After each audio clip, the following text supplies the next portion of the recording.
Hello student. और मैं हूं आरजी और आज की वीडियो अपन स्टार्ट करते हैं। और आज की वीडियो में मैं आपके लिए लेकर आया हूं क्लास 10th के लिए है। जैसा कि क्लास 10th की एग्जाम्स भी आने वाली है हाफ ईयरली, और आगे चलने पर बोर्ड की एग्जाम भी आने वाली है। तो कई स्टूडेंट्स का कहना है कि सर कुछ बेसिक टॉपिक्स पर आप वीडियोस बनाइए।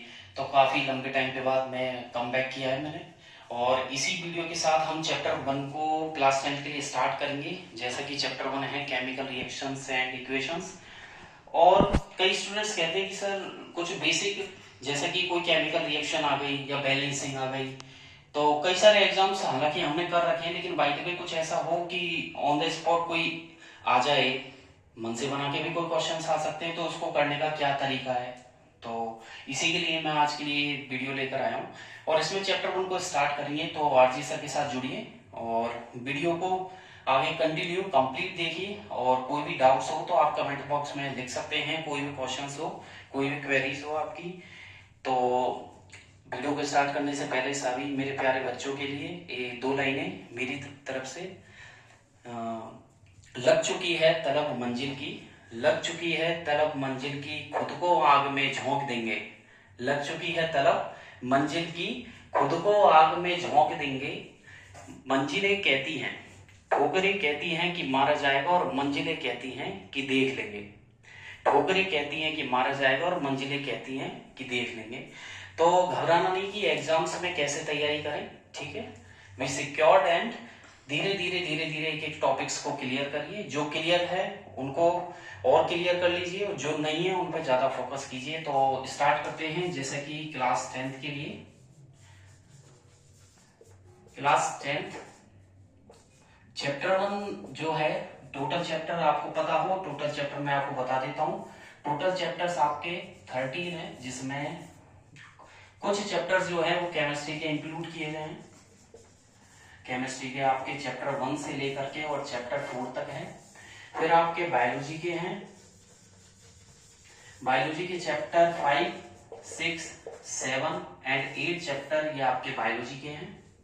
देन रिमेनिंग जो चैप्टर्स रहते हैं वो आपके फिजिक्स के हैं, चैप्टर 9, 10, 11 एंड 12। लास्ट चैप्टर जो बचता है वो जनरल साइंस, जैसा कि एनवायरनमेंट से रिलेटेड है, प्रोड्यूसर्स है, हर्बीवोर्स से रिलेटेड चैप्टर्स को इसमें इंक्लूड किया गया है। तो सबसे पहले हम स्टार्ट करते हैं, और केमिस्ट्री से हम लोग स्टार्ट करते हैं। तो आप लोग कोई भी नोट्स बनाने हो तो साथ में लेके बैठिएगा। कुछ वैसे तो वीडियोस है आपके पास, बट अगर कुछ लिखना हो तो साथ में लिख भी सकते हैं। तो चैप्टर 1 आपके है chemical reactions, chemical reactions and chemical equations. Hindi में देखें तो इसे रासायनिक अभिक्रिया और रासायनिक समीकरण के नाम से जाना जाता है।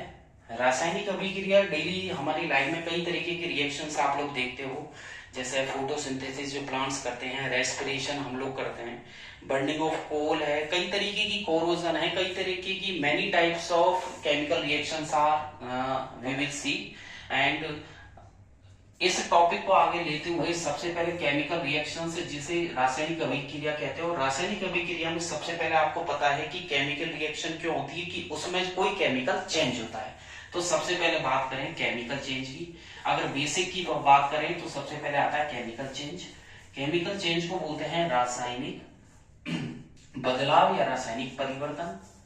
और रासायनिक जो परिवर्तन होते हैं, जैसे कि हमने बोर्ड में दही थोड़ा सा इंक्लूड किया, जामुन जामुन जमाया दही बन गया, या किसी मोमबत्ती का जलाना, या कोई भी रस्टिंग ऑफ आयरन है, टर्निशिंग ऑफ सिल्वर है, कोई भी मेटल का कोरोजन, वो केमिकल चेंज उसमें होता है। और केमिकल चेंज यदि किसी पदार्थ के अंदर होगा तो that will be included in chemical reaction, वो केमिकल रिएक्शन तो कहलाएगा।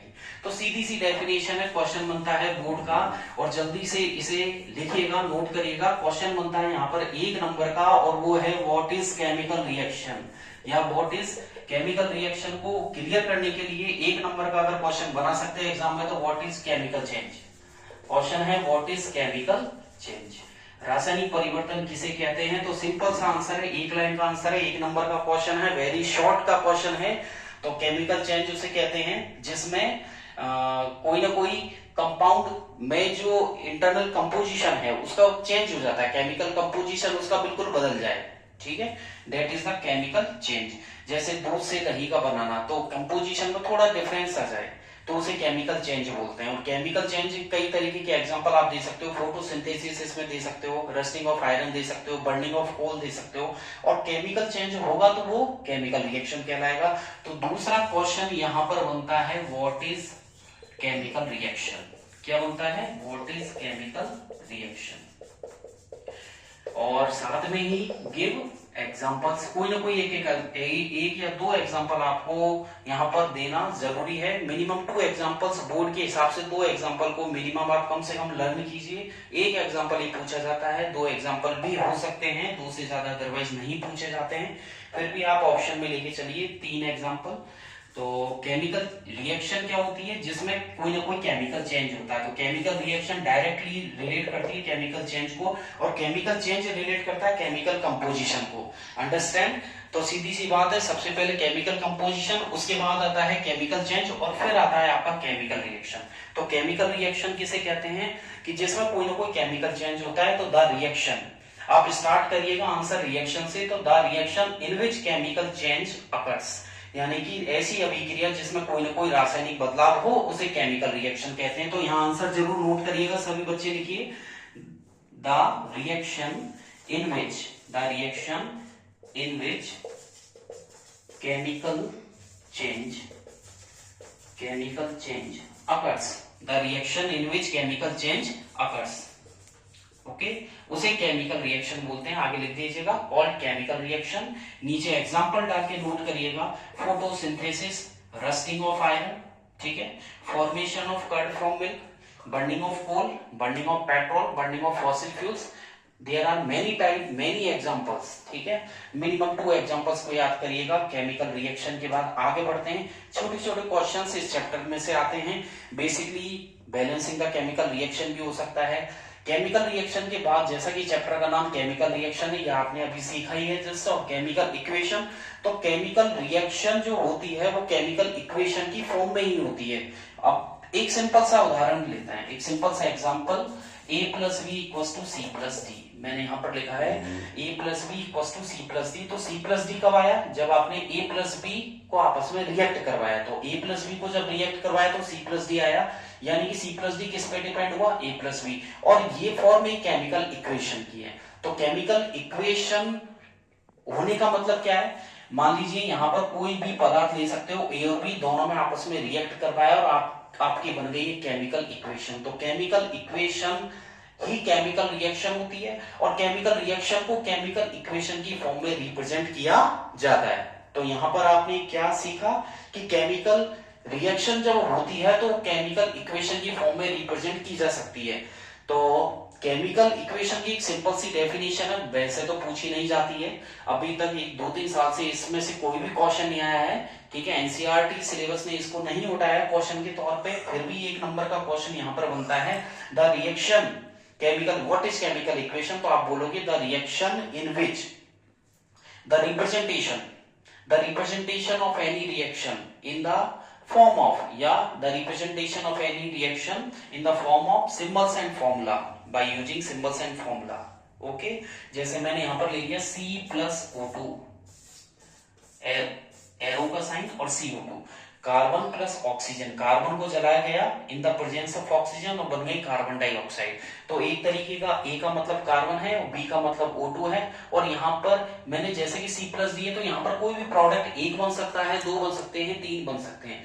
तो केमिकल इक्वेशन का मतलब क्या हुआ? ये कार्बन का सिंबल हुआ, ये ऑक्सीजन का सिंबल हुआ, ठीक है, ये कार्बन डाइऑक्साइड एक कंपाउंड हुआ जिसका फॉर्मूला है। तो इन chemical equation is the representation of any reaction in the form of elements and compounds, ठीक है। तो आपने केमिकल रिएक्शन 1 नंबर का है और केमिकल इक्वेशन भी 1 नंबर का है, इससे ज्यादा इसमें ज्यादा कुछ नहीं इंक्लूड करना, ना आपको लिखना है। एक्सेस आंसर बिल्कुल नहीं देने हैं, जितना पूछा जाए बोर्ड में उतना ही आंसर दिया जाए, ठीक है। उसके अलावा एक्स्ट्रा ऑर्डिनरी या एक्स्ट्रा आंसर देने की जरूरत नहीं है कि सर मुझे तो और भी एग्जांपल्स आते थे 3-4, मैंने तो 3-4 भी लिख दिए। अगर आपको 3-4 एग्जांपल में अगर एक्स्ट्रा नंबर दे रहा है, क्या एक्स्ट्रा नंबर नहीं दिया जाता है, जितना पूछा जाए उतना ही आंसर बोर्ड में आपको दिया जाए। सफिशिएंट हो, शॉर्ट हो, स्वीट हो, सफिशिएंट हो, जिसमें आपको पूरा नंबर आप गेन कर सकें। आगे बढ़ते जाएं इस चैप्टर में, तो केमिकल इक्वेशन, केमिकल रिएक्शन के कई सारे टाइप्स हैं, केमिकल रिएक्शन की लिमिटेशंस भी हैं और इसकी कैरेक्टरिस्टिक भी है, जो नेक्स्ट वीडियो में मैं आपको लेकर के आऊंगा। जब तक आप यहाँ पर 2 क्वेश्चंस और केमिकल इक्वेशन की डेफिनेशन और केमिकल रिएक्शंस की डेफिनेशन को यहाँ लर्न कीजिएगा। मे बी आई होप कि ये आ जाए बोर्ड में, तो आपके 2 नंबर श्योर होंगे। तो आज की वीडियो में बस इतना ही। नेक्स्ट वीडियो में आपके लिए काफी लेकर आऊंगा और आगे भी इसी यूट्यूब चैनल से, इसी से ही आरजी सर के नाम से ये चैनल चलता रहेगा आगे। और आप इस पर सब्सक्राइब जरूर कर दें कि आने वाली सारी वीडियोस की अपडेट रेगुलर आपको मिलती रहे। ठीक है, बेल आइकन पे जरूर क्लिक कर दिएगा। और कोई भी अपना क्वेरी हो तो नीचे कमेंट बॉक्स में आप कमेंट कर सकते हैं। ठीक है, कोई भी क्वेश्चन हो वहां पर आप लीव कर सकते हैं, मैं जब भी टाइम मिलेगा उसको वॉच करके आपको जरूर आंसर दूंगा। ठीक है, बाय।